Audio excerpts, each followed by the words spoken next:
نحمده ونصلي على رسوله الكريم أما بعد قال الله تبارك وتعالى أعوذ بالله من الشيطان الرجيم بسم الله الرحمن الرحيم ولقد أرسلنا نوحا إلى قومه فلبث فيهم 1000 سنة إلا 50 عاما فأخذهم الطوفان وهم ظالمون فأنجيناه وأصحاب السفينة وجعلناها آية للعالمين وقال الله تبارك وتعالى وقيل يا أرض ابلعي ماءك ويا سماء أقلعي وغيض الماء وقضي الأمر واستوت على الجودي وقيل بعدا للقوم الظالمين صدق اللہ العظیم۔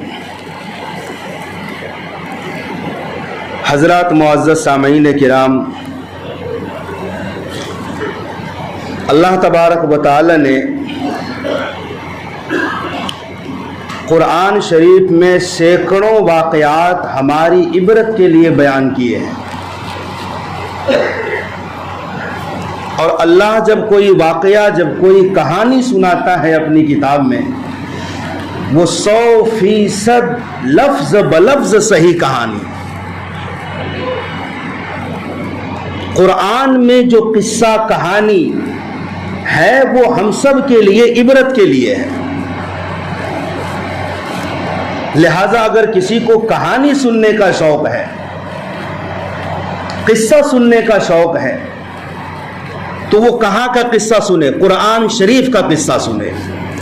مارکیٹ میں کتابیں ہیں، قصص القرآن ہے، قصص الانبیاء ہے، انبیاء علیہ السلام کا قصہ رب سناتا ہے، رب بیان کرتا ہے۔ ہمارے اور آپ کے بنے بنائے قصے اکثر جھوٹے ہوتے ہیں۔ بادشاہوں کے قصے، راجا رانیوں کے قصے ہم سنتے سناتے ہیں، اصلی ہے یا نہیں وہ ہمیں اور آپ کو معلوم نہیں، اکثر تو من گھڑت ہی واقعات ہوتے ہیں۔ رب تبارک و تعالی قرآن میں جو قصے سناتا ہے وہ 100% صحیح قصے ہیں۔ انبیاء کے قصے، ظالموں کے قصے سناتا ہے، فرعون کے قصے سنایا، حامان کا قصہ سنایا، نمرود کا قصہ سنایا، قارون کا سنایا، قوم لوط کا سنایا، قوم شعیب کا سنایا، اور قوم صالح اور قوم ہود کا سنایا۔ یہ ایسی قومیں تھی رب کی نافرمانی، ظلم و ستم جب حد سے تجاوز کر گئے، اللہ تعالیٰ نے اپنا عذاب نازل فرمایا تھا۔ قوم شعیب کا قصہ سنایا، باغ والوں کا قصہ سنایا، سورہ یاسین میں قصہ سنایا۔ اسی طرح اللہ تعالیٰ نے دیگر انبیاء علیہ السلام کے قصے سنائے ہیں۔ کم و بیش 1,24,000 انبیاء علیہ السلام اس دار فانی میں تشریف لائے، اور رسول کتنے آئے؟ رسول کم و بیش 313 یا 315 رسول آئے ہیں۔ نبی اور رسول یہ دو لفظ ہیں، نبی اور رسول میں فرق ہے۔ ہر نبی رسول نہیں ہے، لیکن ہر رسول نبی ہے۔ نبی کہتے ہیں جن کے پاس وحی آتی ہو، اللہ تعالیٰ جبریل علیہ السلام کو بھیجتے، نبوت کا پیغام سناتے، اور وہ نبی خود اپنی شریعت یا اپنی کتاب لے کر نہیں آئے اللہ کی طرف سے، بلکہ پچھلے نبی کی شریعت کی وہ تبلیغ کرتے ہیں۔ جیسے موسیٰ علیہ السلام رسول ہیں، ان کے بھائی رسول نہیں ہیں، ہارون علیہ السلام وہ نبی ہیں۔ چونکہ ہارون علیہ السلام کو مستقل الگ سے کوئی کتاب نہیں ملی، موسیٰ علیہ السلام کو جو کتاب ملی تورات کی تبلیغ کرتے تھے۔ اور نہ صرف ہارون بلکہ انبیاء بنی اسرائیل کے اکثر و بیشتر انبیاء یہ نبی ہیں اور موسیٰ علیہ السلام کی شریعت کی تبلیغ کرتے ہیں۔ لیکن جو رسول ہیں، رسول کہتے ہیں جن کو نئی شریعت یا نئی کتاب دی گئی، جن کو نئی شریعت یا نئی کتاب دی گئی، انہیں صاحب شریعت اور صاحب کتاب بھی کہا جاتا ہے۔ تو یہ کل 313 یا 315 ہیں۔ ان تمام 313 رسولوں میں سے بھی 5 اولو العزم رسول آئے ہیں. 5 اولو العزم. قرآن کریم میں اولو العزم کا نام ہے، لفظ ہے وَاصْبِرْ كَمَا صَبَرَ اولو العزم مِنَ الرُّسُلِ. اے حبیب محمد مصطفیٰ صلی اللہ علیہ وسلم، آپ صبر کیجئے جیسا کہ اولو العزم رسولوں نے صبر کیا. اب اولو العزم رسولوں میں کون کون ہیں؟ 5 بڑے رسول، حضرت نوح علیہ السلام، حضرت ابراہیم علیہ السلام، حضرت موسیٰ علیہ السلام، حضرت عیسیٰ علیہ السلام، اور ہمارے اور آپ کے آقا حضرت محمد صلی اللہ علیہ وسلم. یہ 5 بڑے رسول ہیں. نوح علیہ السلام سلسلے نبوت میں 4تھے نمبر پر ہے. اول نبی کون ہے؟ حضرت آدم علیہ السلام. اول انسان بھی ہے، اول نبی بھی ہے. تو آدم علیہ السلام جو نبی تھے، ان کی شریعت میں اور ان کے دور میں کاشتکاری کے بارے میں زیادہ احکامات تھے. زمین کو کیسے آباد کرنا ہے، کھیتیاں کیسے کرنی ہیں. نماز روزے کے مسائل نہیں تھے. اس کے بعد نمبر آتا ہے حضرت شیس علیہ السلام کا. تیسرا نمبر ہے حضرت ادریس علیہ السلام کا. 4تھے نمبر پر سیدنا حضرت نوح علیہ السلام کا نمبر آتا ہے. تو نبوت کے اعتبار سے آپ کا نمبر 4تھا ہے سلسلے کے اعتبار سے، اور رسول کے اعتبار سے آپ اول رسول ہے، پہلے نمبر پر ہے نوح علیہ السلام. نوح کا نام، نوح یہ لقب ہے. آپ کا اصلی نام عبد الشکور یا عبد الغفار تھا، لیکن نوح آپ کا لقب. نوح کا معنی ہے بہت زیادہ رونے والا، نوحہ کرنے والا. حضرت نوح علیہ السلام اللہ کے سامنے بہت زیادہ رونے والے تھے، گریہ آہوزاری کرتے تھے. اس کی وجہ سے آپ کا لقب اور نام ہی نوح پڑ گیا اور اصلی نام لوگ بھول گئے. حضرت نوح علیہ السلام وہ نبی ہے جن کو اللہ تعالیٰ نے بہت لمبی عمر عطا فرمائی. یہ ایک طرح کا آپ کا معجزہ بھی تھا. 950 سال تو قرآن میں ہے. وَلَقَدْ أَرْسَلْنَا نُوحًا إِلَىٰ قَوْمِهِ، یقیناً ہم نے نوح علیہ السلام کو ان کی قوم کی طرف بھیجا. فَلَبِثَ فِيهِمْ أَلْفَ سَنَةٍ إِلَّا 50 عَامًا، کہ نوح علیہ السلام 50 سال کم 1000 برس قوم میں رہے. 950 سال. لیکن مفسرین فرماتے ہیں کہ 950 سال تو آپ نے قوم میں محنت کی، تبلیغ کی، لیکن آپ کی عمر 150 سال ہے، 1050 سال. کیونکہ عام طور پر نبوت 40 سال میں ملتی ہے. 40 سال میں آپ نبی بنائے گئے، 950 برس قوم میں رہ کر خدمت کی، تبلیغ کی، اور پھر طوفان آیا تو سب کے سب سوائے مومنین کے غرق ہو گئے. طوفان کے بعد آپ 60 برس تک مزید زندہ رہے. تو اس طرح سے آپ کی عمر 150 برس ہوتی ہے، اور اس طرح سے تمام نبیوں سے زیادہ آپ نے عمر پائی، حضرت آدم علیہ السلام سے بھی زیادہ. اتنی عمر ملنے کے بعد حضرت نوح علیہ السلام 950 سال تک لوگوں کو دعوت دیتے رہے. کیا دعوت تھی؟ نوح علیہ السلام پہلے وہ رسول اور نبی ہیں جن کو کفار و مشرکین کی طرف بھیجا گیا، اس سے پہلے نہیں. نوح علیہ السلام کے زمانے سے پہلے جو 3 نبی گزرے ہیں وہ کفار و مشرکین کی طرف نہیں بھیجے گئے. اس زمانے میں لوگ کافر اور مشرک تھے ہی نہیں. کفر و شرک نوح علیہ السلام کے زمانے کے ٹائم میں آیا. وہ اس طرح سے کہ 5 بڑے نیک لوگ گزرے ہیں. سورہ نوح میں ان کا نام ہے ود، سوا، یغوث، یعوق اور نصر. 5 بڑے نیک متقی لوگ گزرے ہیں جو بہت عبادت کرتے تھے. جب ان کا انتقال ہو گیا پھر بھی لوگ ان کی یاد میں، ان کی پیروی اور اتباع میں عبادت کرتے، اللہ کی عبادت کرتے تھے. لیکن ان 5 کو مانتے بہت تھے. تو شیطان نے سوچا کہ ان کو بت پرستی پر لگاتے ہیں. شیطان کسی کو ڈائریکٹ اس طرح سے نہیں بہکاتا کہ جاؤ تم بتوں کی پوجا کرو، نہیں.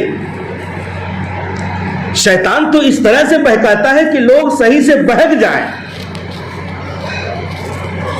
تو شیطان آیا ایک دن، کہا کہ تم جن لوگوں کو مانتے ہو تمہارے بڑے لوگ تھے، اچھے نیک لوگ تھے، ایسا ہے اگر ان کی ایک تصویر بنا لو اور سامنے رکھ کر اللہ کی عبادت کرو تو یاد تازہ ہو جائے گی، عبادت میں لطف دوبالا ہو جائے گا۔ لوگوں نے کہا تو بڑی اچھی بات ہے، تصویر سازی کی، تصویر سامنے رکھا اور لوگ عبادت کرنے لگے۔ اللہ ہی کی عبادت کرتے تھے لیکن ان 5 بزرگوں کی تصویر لگا دی۔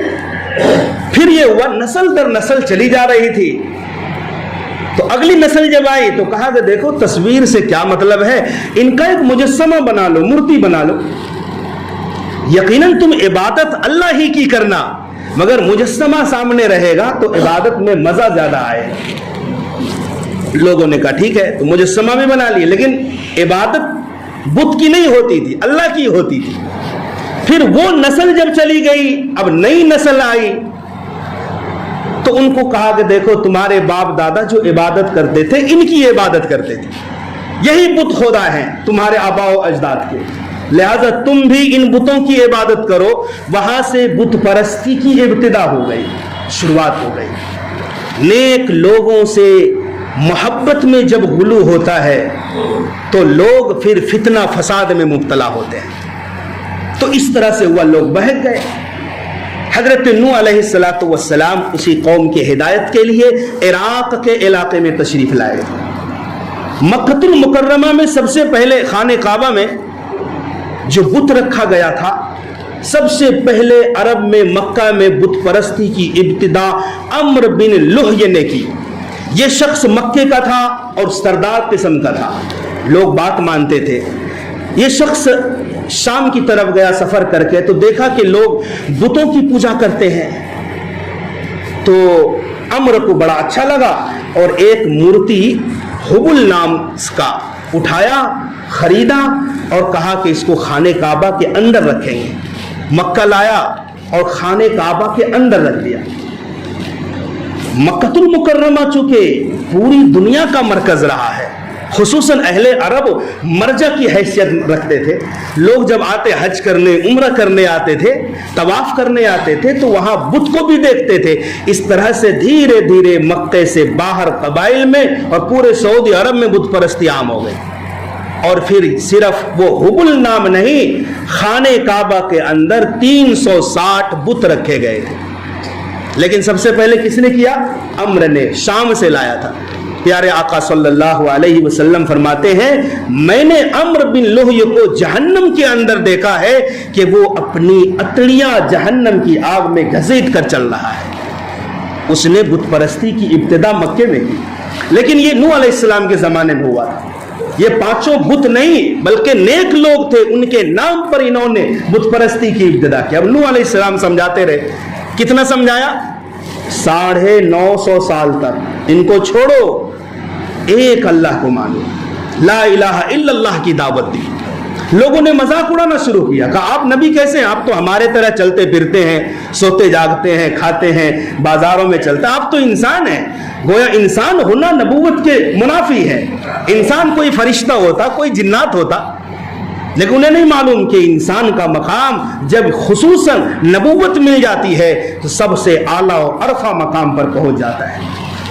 لوگوں نے مذاق اڑانا شروع کیا، ستائے گئے، آپ نے مارے کھائی، کمبل میں لپیٹ کر مار کر مردہ سمجھ کر پھینک دیتے تھے لوگ، اور صبح آپ زندہ صحیح سالم اٹھتے، پھر لوگوں کو اللہ کی طرف بلاتے۔ لوگ 2-4 سال کی محنت سے گھبرا جاتے ہیں، مایوس ہو جاتے ہیں۔ ذرا تصور کرو، 950 سال، کم و بیش 1000 سال کا زمانہ، 10 صدیاں بیت چکی، آپ سمجھاتے رہے، اللہ کی طرف بلاتے رہے، لیکن نتیجہ کیا نکلا؟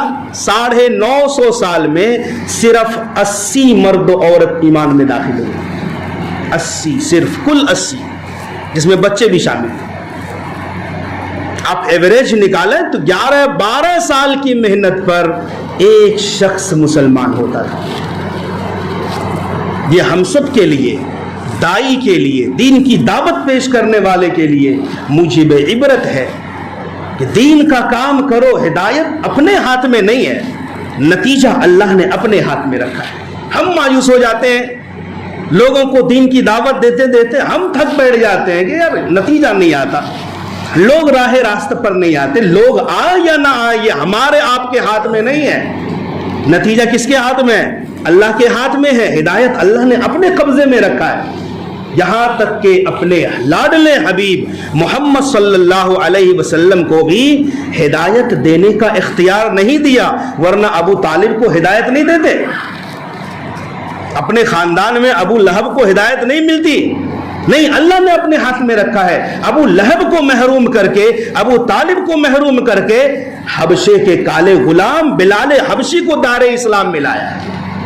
اسی لیے خوشی مناتے تھے بلال کہ شکر ہے ہدایت اللہ نے اپنے ہاتھ میں رکھا ہے. اگر کسی اور کے ہاتھ میں ہدایت دینی ہوتی تو حبشی کالے غلام کو ہدایت کبھی نہیں مل پاتی. اپنے قبضے میں رکھا ہے.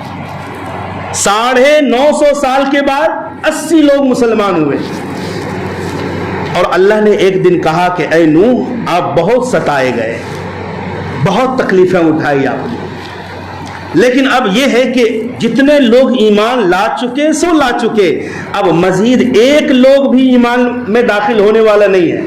بس مہر لگ گئی، 80 لوگ ہی ہو گئے، آگے نیا کوئی ایمان نہیں لائے.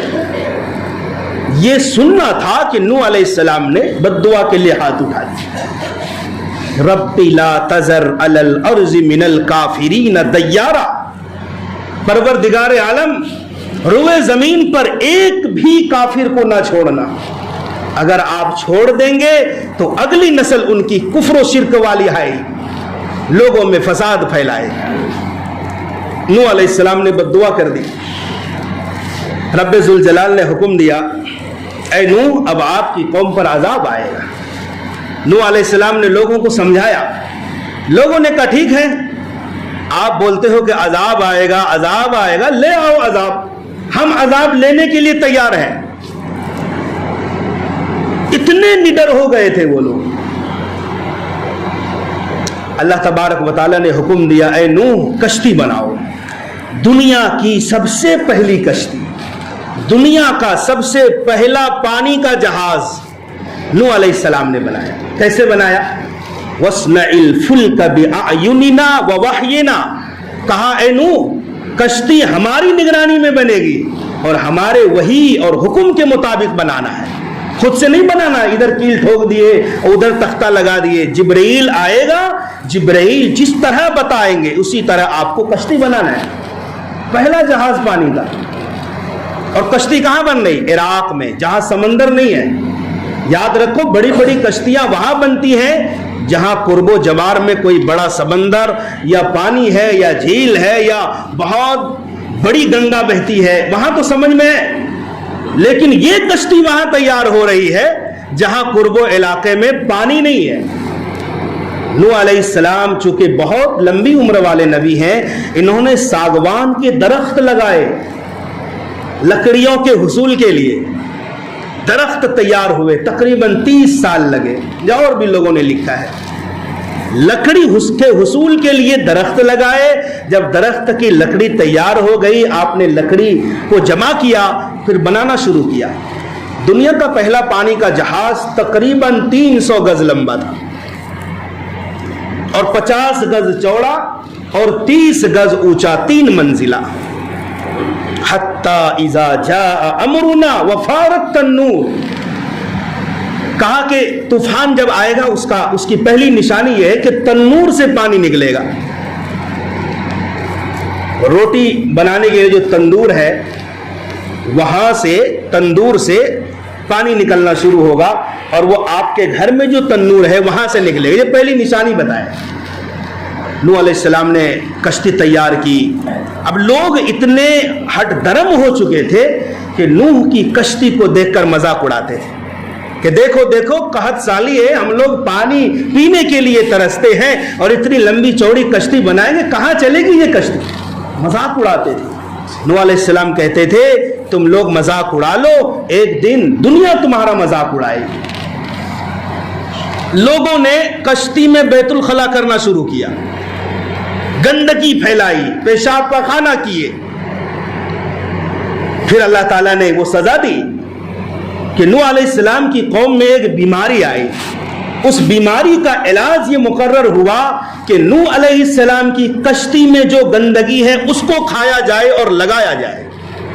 پھر کیا تھا, چند دنوں میں دھل دھلا کر کشتی صاف ہو گئی, بالکل نئی دلہن کی طرح سج گئی.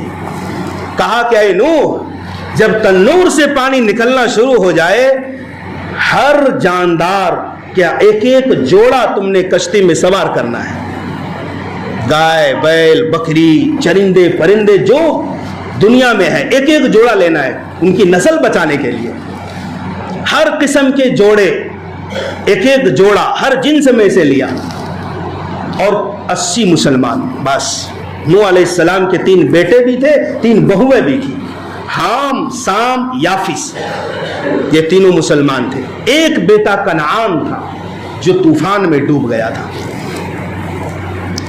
جب تنور سے پانی نکلنا شروع ہوا, اللہ نے حکم دیا زمین کو کہ زمین اپنے پانی کے خزانے چھوڑ, اور آسمان کو حکم دیا کہ اب تم برسنا شروع کرو.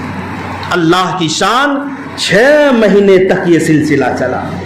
زمین سے بھی جگہ جگہ سے چشمے نکلے اور آسمان سے موسلا دھار بارش شروع ہو گئی. 6 مہینے تک بارش تسلسل کے ساتھ برستی رہی. پھر کیا تھا, اونچے اونچے پہاڑ کی چوٹیاں بھی پانی کے اندر غرق ہونے لگی, اور نوح علیہ السلام کی کشتی پہاڑوں کے مانند موجوں کے درمیان تیرتی رہی اور چلتی رہی.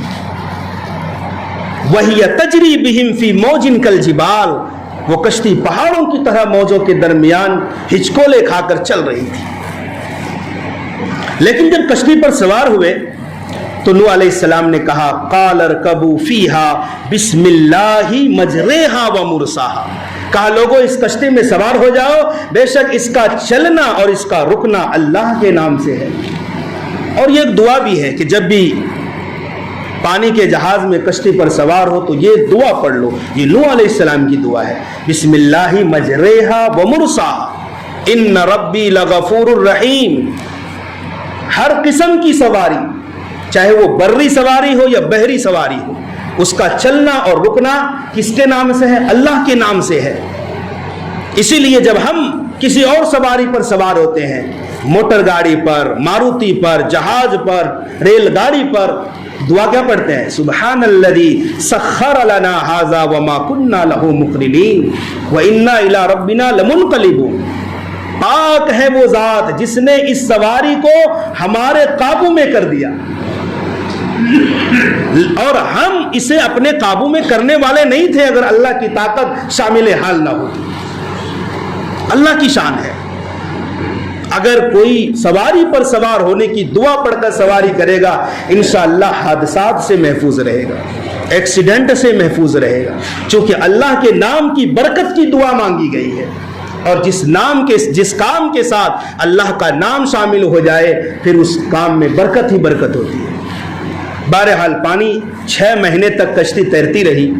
جب پانی کا طوفان آیا شروع میں تو باپ نے اپنے نافرمان بیٹے کو آخری بار کہا یا بنی ارکب معنا ولا تکن مع الکافرین. کنعان نام تھا. کہا بیٹے جلدی سے سوار ہو جا, یعنی توبہ کر کے ایمان میں داخل ہو کر کشتی میں آ جا, کافروں میں سے مت ہو جا. بیٹے نے کیا جواب دیا؟ قال سآوی الی جبل یعصمنی من الماء. ابا میری فکر چھوڑ دیجئے, جب طوفان آئے گا نا آپ کا تو ہم پہاڑ پر چڑھ کر بچ جائیں گے. قال لا عاصم اليوم من امر اللہ الا من رحم. نوح علیہ السلام نے کہا بیٹا یہ طوفان والا عذاب کوئی عام عذاب نہیں ہے, جس پر اللہ رحم نہیں کرے گا اس عذاب سے وہ بچ نہیں سکتا. لا عاصم اليوم, آج کوئی نہیں بچے گا. پھر وہی ہوا, پہاڑ کی چوٹیاں بھی ڈوب گئی اور نوح علیہ السلام کا بیٹا کنعان بھی ڈوبا, اور نوح علیہ السلام کی ایک بیوی نائلہ نام بتایا جاتا ہے وہ بھی کافرہ تھی, وہ بھی غرق ہو گئی. پتہ یہ چلا کہ باپ نبی اور رسول ہیں, اولو العزم رسول ہیں, بیٹا نافرمان ہے. تو باپ کی پرہیزگاری اور باپ کی عبادت گزاری اور باپ کی ریاضت اور تقوی طہارت کل قیامت کے دن بیٹے کے کام نہیں آئے گا. ہاں, ہر ایک کو اپنا الگ الگ حساب دینا پڑے گا. کوئی یہ سوچے کہ میرا باپ نمازی ہے، بزرگ ہے، تہجد گزار ہے، اللہ کے بڑے ولی، ہم بچ جائیں گے، یہ گمان ذہن و دماغ سے نکال دو. نہیں، اپنا حساب الگ الگ دینا پڑے گا. یہاں ایک نبی ہیں اور نبی کی سفارش بیٹے کی کام نہیں آ رہی. جب آخری بار بلایا نا اور اللہ سے دعا مانگی، اللہ نے کہا یا نوح انہ لیس من اہلک، نوح اپنے بیٹے کے بارے میں دوبارہ سوال مت کرنا، وہ تیرے اہل میں سے ہے ہی نہیں. انہ عمل غیر صالح، اس کا عمل بڑا بدکردار عمل تھا. 6 مہینے تک وہ طوفان رہا، عالمگیر طوفان آیا تھا. جو کشتی نوح میں سوار تھا صرف وہی بچا ہے، باقی سب ختم، سب فنا ہو گئے. اور 10 محرم کے دن، یہ 10 رجب کو یہ طوفان آیا اور 6 مہینے تک رہا. 10 رجب محرم کو جودی پہاڑ جو عراق کے موصل شہر میں ہے، وہاں پر یہ کشتی ٹھہری تھی. گاہے بگائے صدیاں گزرتی گئی، لوگوں نے اس کشتی کے انکشافات کی بات کی ہے کہ کشتی کے کچھ پرزے ملے ہیں، کچھ پارٹس حاصل ہوئے ہیں وغیرہ وغیرہ. تو 10 محرم کو وہ کشتی ٹھہری. پھر وہاں سے سلامتی کے ساتھ اللہ نے کہا نیچے اتر جاؤ. آدمی کتنے تھے؟ 80 آدمی تھے. جس گاؤں میں یہ لوگ اترے وہاں بسے، اس گاؤں کا نام رکھا سمانون یا سمانین. سمانین عربی میں 80 کو کہتے ہیں، گاؤں کا نام ہی رکھ دیا. اب اسی 80 سے پوری دنیا پھیلی ہے. اسی لیے نوح علیہ السلام کو آدم ثانی کہا جاتا ہے. آپ دوسرے آدم ہیں کہ آپ ہی کی نسل سے پھر دنیا آباد ہوئی. اللہ تبارک و تعالیٰ اس واقعے سے جو ہمیں سبق ملتا ہے اس پر عمل کرنے کی توفیق عطا فرمائے.